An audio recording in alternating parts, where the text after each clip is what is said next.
1947 August 15-നാണ് ബ്രിട്ടീഷുകാരുടെ ഭരണത്തിൽ നിന്നും നമ്മുടെ ഇന്ത്യക്ക് സ്വാതന്ത്ര്യം ലഭിച്ചത്. നമ്മുടെ രാഷ്ട്രപിതാവായ മഹാത്മാഗാന്ധിജി ഉൾപ്പെടെ നിരവധി പേരുടെ ത്യാഗത്തിന്റെ ഫലമാണ് നമ്മുടെ സ്വാതന്ത്ര്യം. സ്വാതന്ത്ര്യ ദിനത്തിൽ പതാക ഉയർത്തലാണ് നാം ചെയ്യുന്നത്.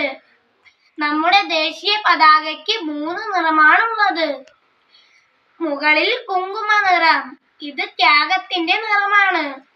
നടുവിൽ വെള്ള നിറം, ഇത് സത്യത്തിന്റെയും സമാധാനത്തിന്റെയും നിറമാണ്. താഴെ പച്ച നിറം, ഇത് വിശ്വാസത്തിന്റെ നിറമാണ്. വെള്ള നിറത്തിന്റെ നടുവിലായി അശോക ചക്രം.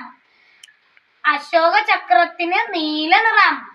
അശോക ചക്രത്തിനെ ധർമ്മചക്രമെന്നറിയപ്പെടുന്നു.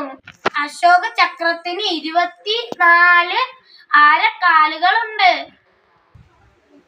നമ്മുടെ കടമയാണ് ദേശീയ പതാകയെ ബഹുമാനിക്കുക എന്നത്. ജനഗണമനയാണ് നമ്മുടെ ദേശീയ ഗാനം.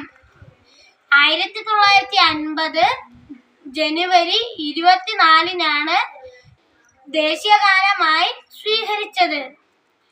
ദേശീയഗാനം പാടുമ്പോൾ നാം എപ്പോഴും ബഹുമാനത്തോടെ നിവർന്നു നിൽക്കണം. മൂവർണ്ണക്കൊടി വാനിൽ ഉയർന്നു പറക്കട്ടെ. ജയ് ഹിന്ദ്.